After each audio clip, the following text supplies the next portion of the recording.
Welcome to this explainer. Today, we're mapping out your journey to mastering real-world Chinese.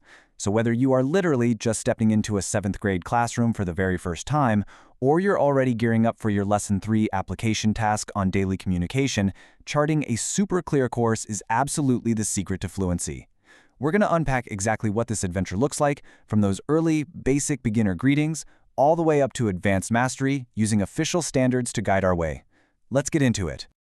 Okay, let's dive right into our essential question. As a 7th grader beginning this awesome journey, how does learning a whole new language actually connect you to culture, your own identity, and your community? I mean, it's a huge question, right? When we learn to communicate daily, saying hello, ordering food, asking how someone is doing, we aren't just blindly memorizing vocabulary, we're actually learning how an entirely different group of people sees the world. So, as we go through this today, keep that big question right in the back of your mind. To answer that, we'll be following this roadmap today.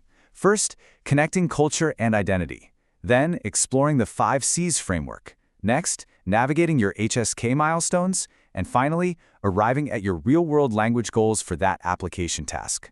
So starting with Section 1, connecting culture and identity. This great 7 to 12 pathway is beautifully designed to bridge the gap between your everyday world and the incredibly rich cultural landscape of the Chinese-speaking world. This isn't just some one-year project, it's a real adventure. Literally every single time you learn a new daily phrase, it's like you're laying down another plank on a bridge between who you are right now and this vibrant global culture.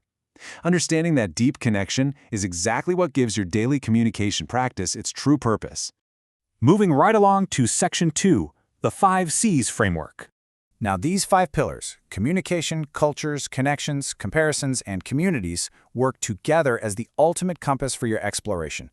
Think about a simple daily communication task, like say introducing yourself to a new classmate. You use communication to actually speak the words, cultures to know whether you should bow or wave, comparisons to notice how that might differ from your own habits, and communities to take that new skill out into the real world. They basically form this totally interconnected web. And one of your absolute most exciting challenges as a language explorer will be putting on your detective hat to make cultural comparisons. You'll literally look at your own daily habits, like how you greet an elder, or even just how your school day is structured, and compare them directly to Chinese cultural practices. And here's the cool part. By placing these side by side, you aren't just learning about a foreign culture, you're actually learning a tremendous amount about your own identity. It forces you to ask why you do things the way you do, which is a ridiculously powerful tool for mastering daily communication. All right, Section 3, navigating the HSK levels. If the 5 C's are your compass, you can think of the HSK as the specific destination markers on your map. So HSK stands for Hanyu Shuiping Kaoshi. It's a national standardized test that focuses heavily on assessing your ability to use Chinese for daily life, for study, and for work. Honestly, you can just think of these tests as specific badges you earn as you prove you can use Chinese to complete the exact kinds of daily communication tasks we're focusing on in this unit.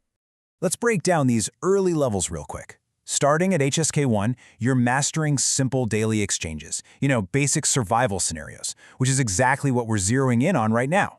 Then at HSK 2, your vocabulary expands into basic exchanges. By HSK 3, you're engaging in really effective exchanges. And by HSK 4, your communication becomes completely coherent. And hey, you don't have to be fluent overnight. Your only goal today is just conquering those simple daily exchanges and laying down a super solid foundation. Now, as you advance further down the pathway, the expectations shift pretty significantly. For levels 5 and 6, your skills transform into accurate and fluent communication that's fully suitable for the workplace or university. Then, at the absolute highest levels, 7, 8, and 9, the standard calls for precise, in-depth professional and academic exchange. I mean, this represents the absolute top of the mountain that you can climb over the coming years. But for now, we just need to focus on packing our gear and navigating Basecamp in Lesson 3. Which brings us nicely to Section 4, Real-World Language Goals. This brings us perfectly to your application task for this unit. We're taking all these big concepts and putting them into immediate action. Step 1, identify your framework using those 5 C's. Step 2, actively compare cultural practices. Step 3, which is kind of the main event, actually using the language for real-world daily communication tasks exactly like HSK1 demands. And finally, Step 4, reflecting on how you did with that intercultural communication.